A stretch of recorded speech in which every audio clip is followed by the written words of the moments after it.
17,000 ಕೋಟಿ ರೂಪಾಯಿ ಬ್ಯಾಂಕ್ ಸಾಲ ವಂಚನೆ ಪ್ರಕರಣ ಸಂಬಂಧ ಮಂಗಳವಾರ ರಿಲಯನ್ಸ್ ಗ್ರೂಪ್ಸ್ ಅಧ್ಯಕ್ಷ ಅನಿಲ್ ಅಂಬಾನಿ ಇಡಿ ವಿಚಾರಣೆಗೆ ಹಾಜರಾಗಿದ್ದರು. ದೆಹಲಿಯಲ್ಲಿರುವ ಇಡಿ ಕಚೇರಿಗೆ ಮಂಗಳವಾರ ಬೆಳಗ್ಗೆ 11 ಗಂಟೆ ಸುಮಾರಿಗೆ ಅನಿಲ್ ಅಂಬಾನಿಯವರು ಆಗಮಿಸಿದರು.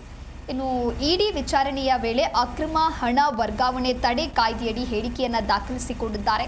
ಸದ್ಯ ರಿಲಯನ್ಸ್ ಇನ್ಫ್ರಾಸ್ಟ್ರಕ್ಚರ್ ಸೇರಿದಂತೆ ಹಲವು ಅನಿಲ್ ಅಂಬಾನಿ ಸಮೂಹ ಸಂಸ್ಥೆಗಳಿಂದ ಹಣಕಾಸು ಅಕ್ರಮಗಳು ಮತ್ತು 17,000 ಕೋಟಿ ರೂಪಾಯಿಗೂ ಹೆಚ್ಚು ಬ್ಯಾಂಕ್ ಸಾಲ ವಂಚನೆಗೆ ಸಂಬಂಧಿಸಿದಂತೆ ಇಡಿ ತನಿಖೆಯನ್ನು ನಡೆಸ್ತಾ ಇದೆ.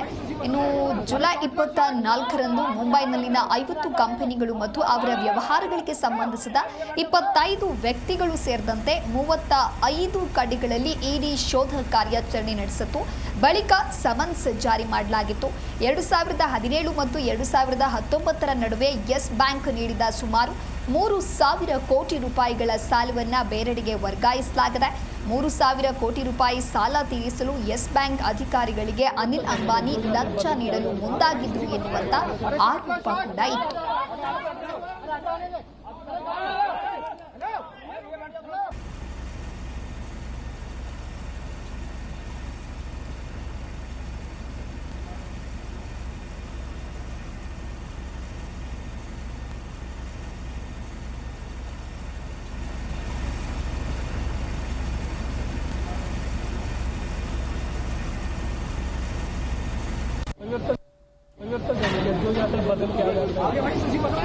अरे शॉट लो शॉट